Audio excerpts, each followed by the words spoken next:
Assalamualaikum warahmatullahi wabarakatuh. Kami akan presentasikan rancangan aplikasi reminder minum obat TBC berbasis Android, singkat Remote TBC. Next.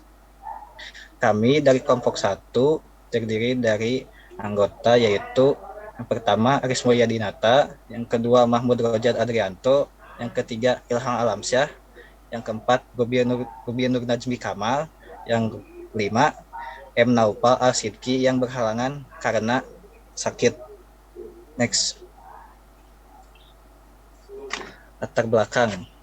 Menurut WHO, sebanyak 1,5 juta orang meninggal akibat penyakit TBC di tahun 2020. Penyakit ini dapat berakibat fatal bagi penderitanya jika tidak segera ditangani. Meski begitu, TBC adalah penyakit yang dapat disembuhkan dan bisa dicegah.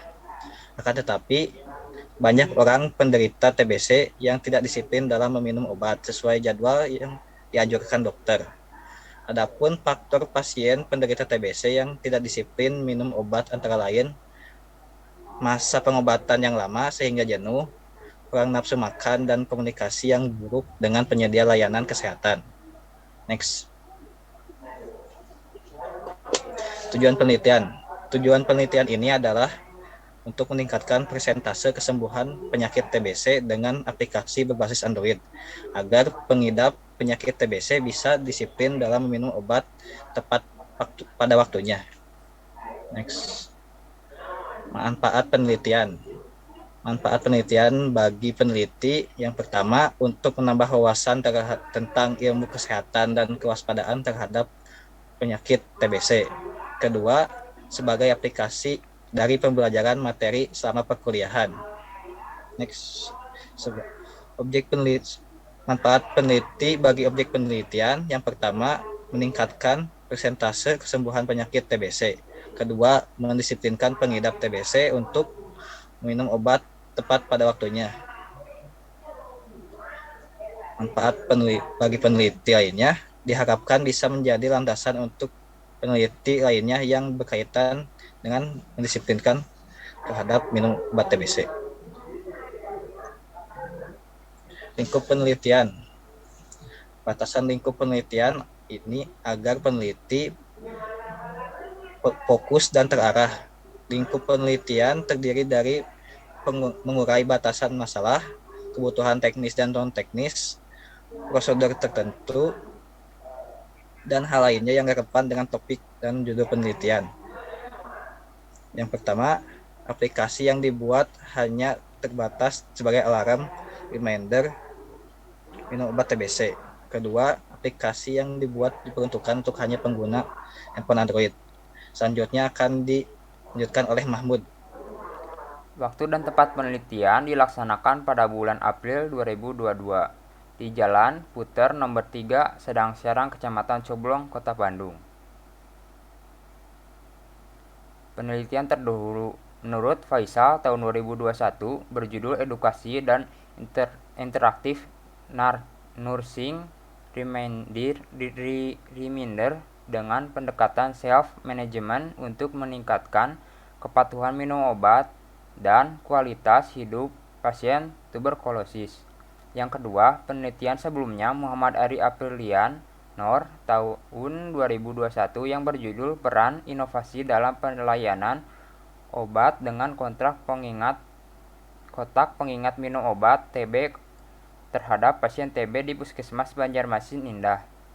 Yang ketiga, penelitian sebelumnya oleh Yuliani Nioman tahun 2019 yang berjudul Peran Pengawasan Minum Obat terhadap Keberhasilan Pengobatan Tuberkulosis dengan Strategi DOTS di Puskesmas Oebobo, Kota Kupang. Metode penelitian yang kita digunakan, langkah-langkahnya penentuan objek penelitian, pengumpulan data, analisis data, perancangan aplikasi. Penentuan objek penelitian. Objek penelitian yang diteliti merupakan pasien pengidap penyakit TBC. Dalam penelitian ini, peneliti menemukan masalah bahwa pasien mengalami kesulitan dalam minum obat dikarenakan lupa ataupun tidak mau minum obat. sehingga menyebabkan proses penyembuhan menjadi terganggu yang dapat mengakibatkan penyakit yang dideritanya menjadi semakin parah. Pengumpulan data. Metode pengumpulan data ialah teknik atau cara-cara yang dapat digunakan oleh peneliti untuk mengumpulkan data. Metode menunjukkan suatu kata yang abstrak dan tidak berwujud dalam benda, tetapi hanya dapat dilihat menggunakan penggunanya melalui angket, wawancara, pengamatan, ujian, dokumentasi, dan lainnya. Data premier, peneliti melakukan wawancara di UTP Puskesmas Puter. Data sekunder, pengumpulan data dilakukan dengan mengumpulkan beberapa artikel dan jurnal terkait masalah tuberkulosis. Yang kedua, studi literatur sumber data. Untuk penelitian, sumber literatur dapat berupa sumber yang resmi berupa dari jurnal dan tulisan-tulisan resmi dari website resmi. Yang ketiga, analisis yang dilakukan penulis dengan cara mengkaji setiap jurnal yang kami dapatkan. Yang keempat, penelitian evaluasi berdasarkan analisis yang dilakukan penulis. Analisis data. Data-data yang sudah diperoleh kemudian dianalisis dengan metode analisis deskriptif. Metode analisis deskriptif dilakukan dengan cara mendeskriptifkan fakta-fakta yang kemudian disusul dengan analisis, tidak semata-mata mengurangi, melainkan juga memberikan pemahaman dan penjelasan secukupnya. Lalu selanjutnya akan dilanjutkan oleh Ruby. Use case yang dirancang oleh penulis adalah dalam remote aplikasi remote TBC adalah dari user ke dalam sistem login. Yang pertama adalah dari pendaftaran, kedua dari takaran minum obat, yang ketiga pengingat minum obat, keempat konfirmasi pengingat minum obat, yang kelima kalender minum obat, yang keenam petunjuk penggunaan aplikasi, dan yang terakhir adalah logout dari sistem. Next.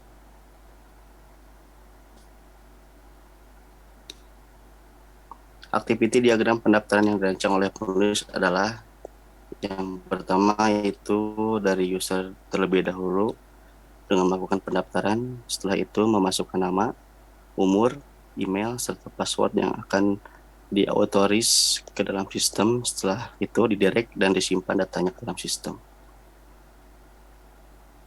Next. Activity diagram login aplikasi yang dirancang adalah yang pertama dari user dulu, login, setelah itu konfirmasi nama dan password, setelah itu didirect ke sistem dan dikonfirmasi login. Next. Activity diagram penentuan takaran obat yang dirancang. Diawali dari user terlebih dahulu, login, setelah login masuk ke halaman utama, dari halaman utama langsung masuk ke dalam sistem, dan di dalam sistem terdapat kategori pengguna, penentuan takaran dosis obat, serta tampilkan takaran dosis obat. Next. Activity diagram pengingat minum obat yang dirancang. Diawali dengan user terlebih dahulu, login, setelah itu masuk ke halaman utama, didirect langsung ke sistem. Dalam sistem ditentukan jam alarm remindernya, setelah itu tampilan alarm reminder. Sedangkan activity diagram konfirmasi pengingat minum obat yang dirancang dimulai dari sistem terlebih dahulu, ditampilkan dulu alarm remindernya, setelah itu diinput tampilan alarm reminder, setelah sistem masuk ke dalam user dan konfirmasi matikan alarm. Next. Kemudian ada activity diagram kalender minum obat yang dirancang, di mana user akan login terlebih dahulu, kemudian masuk ke halaman utama, kemudian memilih menu kalender minum obat, kemudian sistem akan menampilkan halaman kalender minum obat. Kemudian ada activity diagram petunjuk penggunaan yang dirancang. Pertama, user akan login terlebih dahulu, kemudian masuk ke halaman utama, kemudian memilih menu petunjuk penggunaan, kemudian sistem akan menampilkan halaman menu petunjuk penggunaan.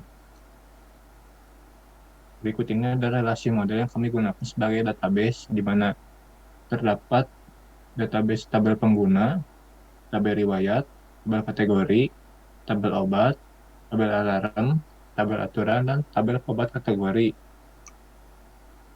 Perancangan interface input dan output aplikasinya untuk sebelah kiri adalah tampilan login aplikasi pertama kali. Di dalamnya ada login, ada masukkan username, password, ada menu lupa password, dan login. Kemudian yang kanan adalah tampilan form pendaftaran jika user tidak memiliki akun yang dibuat sebelumnya. Kemudian yang kiri adalah tampilan tekanan dosis untuk menginput dosis minum obat nantinya, di mana di dalamnya ada user, data pengguna, alarm, kalender, dosis, kemudian ada nama, dosis obat, dan yang buat. Kemudian di kanan ada tampilan alarm. Kemudian yang kiri adalah tampilan konfirmasi alarm. Yang kanan merupakan tampilan kalender minum obat yang sudah dibuat jadwalnya di menu sebelum-sebelumnya. Sekian dari kami, mohon maaf bila ada salah kata. Assalamualaikum warahmatullahi wabarakatuh.